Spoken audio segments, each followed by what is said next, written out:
People magazine did a couple of cover stories about Cher's and my relationship, and though I was used to the idea that photographers tried to capture me without my kiss makeup, this kicked it up tremendously.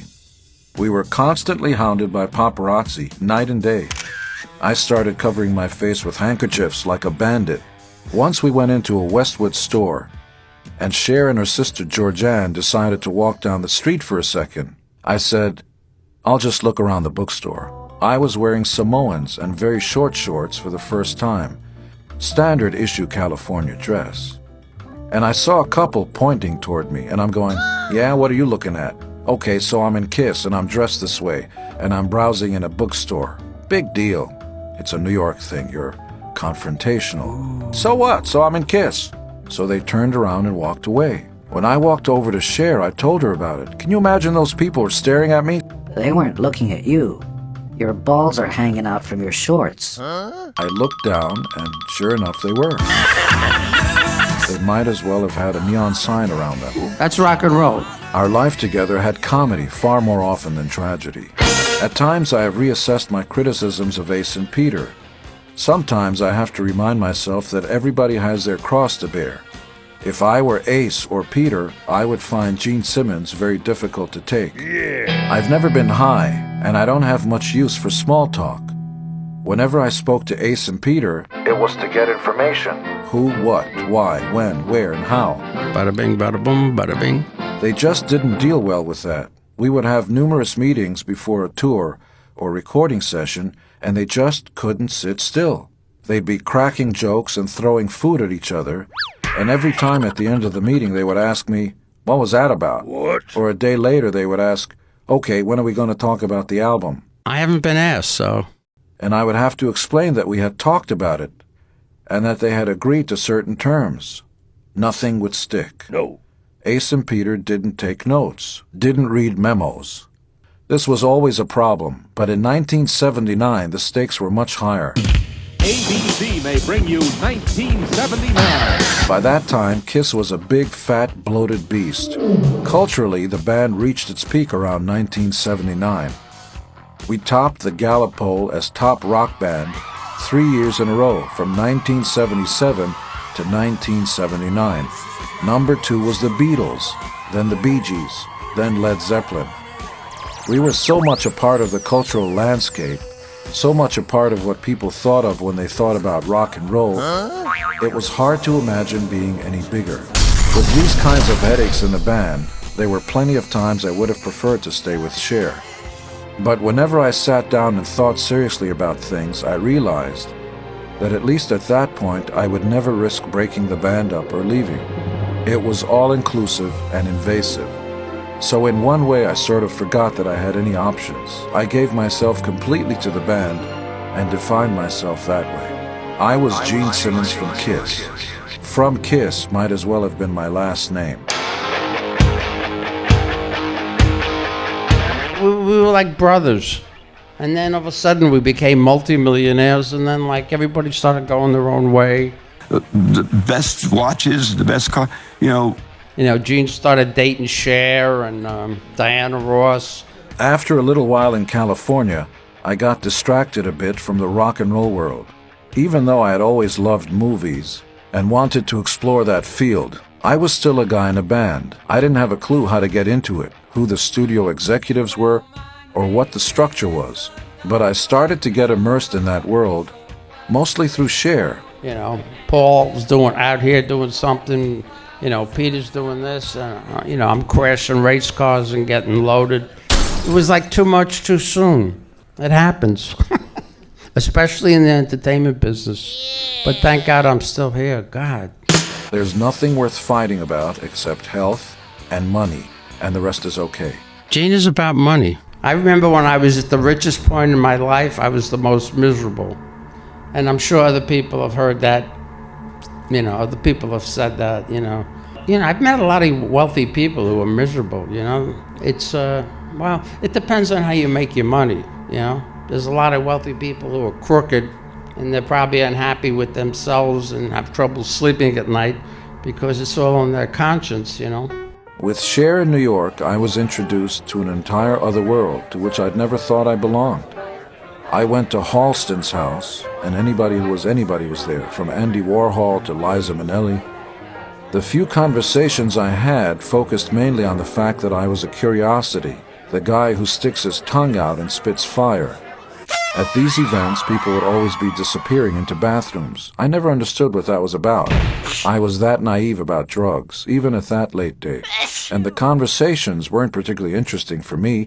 My problem was I was just, doing too much, way too much. I mean, I was with John Belushi 2 weeks before he passed away.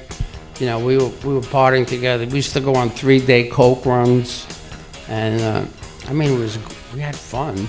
As a result, when I met other celebrities, I wasn't too interested. Many of them were great, though. Steve Rubell always treated me terrifically. Warhol was always very cordial. "I like your art," he would say. Whoa. Well, you know what I used to do? I used to take seltzer and pour High-Gident cough syrup into it. And it looked like cranberry juice, but it was really cough syrup.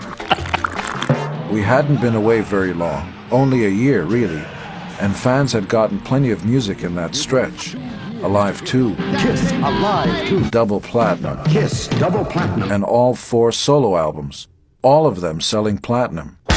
But the record label was accustomed to having 2 Kiss records each and every year because of the blistering pace that we had set through the mid-1970s. Soon enough, the 4 of us were in contact again. We didn't tour in back of the solo albums. We were talking about meeting in New York to record a new album. This one we decided to call Dynasty. By this point, we were stuck in an ongoing yo-yoing process with Ace and Peter. Are they in or out? Can we keep this going? Dynasty was recorded in New York City with Vinnie Poncia, Who had produced Peter's solo album to appease Peter. Paul and I had met with Vinnie at Bill Aucoin's suggestion, in part to show Peter that we thought well of his record and to bring him back into the fold. Ironically, Vinnie decided that even though he produced Peter's record, he didn't think Peter was good enough to drum on a Kiss record. He didn't want Peter to play on Dynasty despite their relationship. Peter was not qualified to make any judgments about material or arrangements, he said. In Vinnie Poncia's estimation, Peter was close to tone deaf and didn't play drums very well. I'm not going to play if my heart and my soul and everything, my whole being isn't into it. I wanted out. I wasn't happy. I thought the band was going Vegas. Now we got purple, red, green, orange, blue. It had nothing to do with the silver and black, real kick-ass colors. The band lost that double-edged sword, and that's what we're all about. And for me, if it ain't there, I ain't there. By that time, Peter was our biggest liability because he had become dependent on chemicals. Peter was recovering from a car accident, and had become addicted to pain pills and stuff. So he really wasn't up for the task. God bless Peter, but it wasn't working at that time. For Peter, Vinnie was a buddy. But for Vinnie, this was a job, and Peter was no longer capable of playing what was asked for and needed. We had always been able to placate him before, but this time, under even more pressure, he became harder to control. Bill and Sean Delaney's relationship was fraying at the same time. Sean was sent off to work on a few of Bill's other bands, and then he just disappeared. We basically never saw him again once he and Bill split up. So Bill needed Vinnie to be the peacemaker. Anton had been in an Aucoin-managed band called Spider and had played on Ace's solo LP. He later went on to play in David Letterman's house band. We worked out a deal. Anton was paid well, but we weren't paying for secrecy. Rumors did swirl that Peter wasn't on the album, but we never felt the need to address them. We never thought about actually kicking Peter out, at least not yet. For now, it would remain the 4 of us, as always. I had more leverage, but I also had more confidence. So, usually what would happen, all of us would kind of go off on our own and write songs with either alone or with someone else. And then we'd all, get together with the producer and pick the best songs. And luckily, 2 of the songs that I wrote, ended up on the record. We found out later that anyone hired to work with us at this time got briefed by Bill about what you could and couldn't say to each guy. He made sure we were insulated in this artificial world where nobody ruffled our feathers. People were told what we each liked, what offended each of us, what we each needed to hear. People were paid to tell us what we wanted to hear, and it was hard to make a distinction between motive and heartfelt opinion. We were in an Elvis bubble. People literally held open doors for us. Someone opened the door at the studio, and there was always a catered meal. Bill knew us inside and out. He knew how to placate each one of us and keep us happy. That is a manager's job, particularly when confronted with 4 people as volatile and combustible as we were at the time. Yeah. But those people were enablers too. Nobody wanted the gravy train to stop. With Vinny at the helm, the album wasn't really a rock album. No. But then again, we weren't really a rock band anymore. We were a bunch of rich guys who lacked a primal spirit. Of course, we also never felt we had to play by anybody else's rules. What was musically acceptable to us broadened over time. For some people, it was fine that we did things our way, until we didn't do things their way. That constituted a betrayal. Studio 54 was a den of iniquity. It was sordid to a level and degree that I wasn't completely comfortable with. It was hardcore debauchery, sexual relations between everybody and anybody, and drugs everywhere. It was beyond me.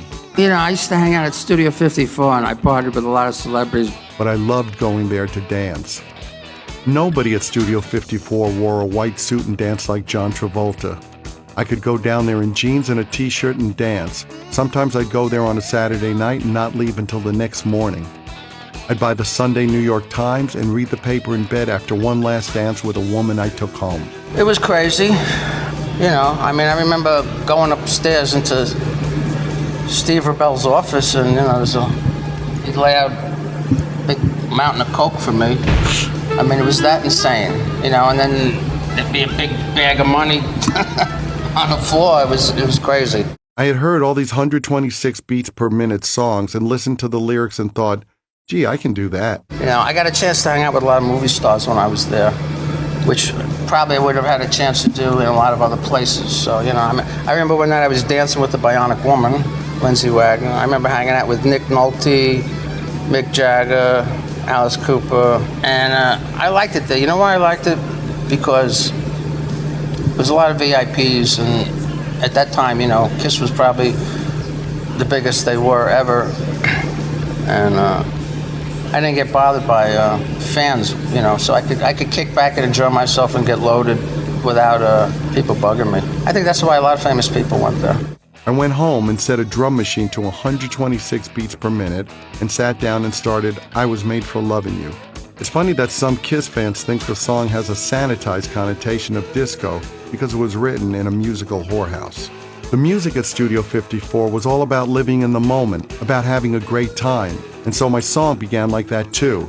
Tonight, I'm gonna give it all to you. Tonight. Desmond helped with the verses of the song, and eventually, when we went back into the studio to work on another Kiss album, Dynasty, the producer of that album, Vinnie Poncia, helped with the chorus. By the time of the Dynasty recording sessions, Paul was specifically trying to write a hit single, and he did. He came up with one with a guy named Desmond Child. Among the people I worked with on my solo LP were 3 girls and a guy called Desmond Child and Rouge, who sang background vocals on Move On. Some of the songs, as well as things Desmond wrote later, like Livin' on a Prayer, which he did with Bon Jovi, told stories about working class life and had real emotion. Desmond and I started writing together soon after we met. I would take my guitar to his place and he would sing along or play a keyboard. Desmond and Paul collaborated on that, and, you know. Paul's song, I Was Made for Loving You, dovetailed nicely with what Casablanca wanted. They were hinting more strongly than ever that they wanted to have a single from Kiss. Paul embraced this idea, and I fought it slightly.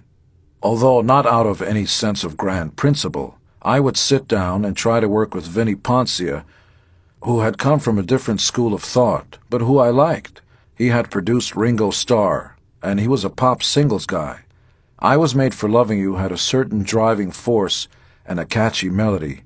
I didn't really see it. Paul knew it was a hit song, but it was Vinnie Poncia who pushed for us to record it. When I heard I Was Made for Loving You being played back in the studio, I was blown away. Yeah, it wasn't Detroit Rock City or Love Gun, but it was undeniable. Another band came into the studio while it was playing and they loved it too. It was Universal, Something that grabbed you the first time you heard it. For me, it's hard to play because, the chicka, chicka, chicka, chicka, chicka. By the end of the song, my wrist starts cramping up because I'm playing the chicka, chicka, chicka, chicka, chicka, chicka, chicka. The only break I get is when I do the guitar solo.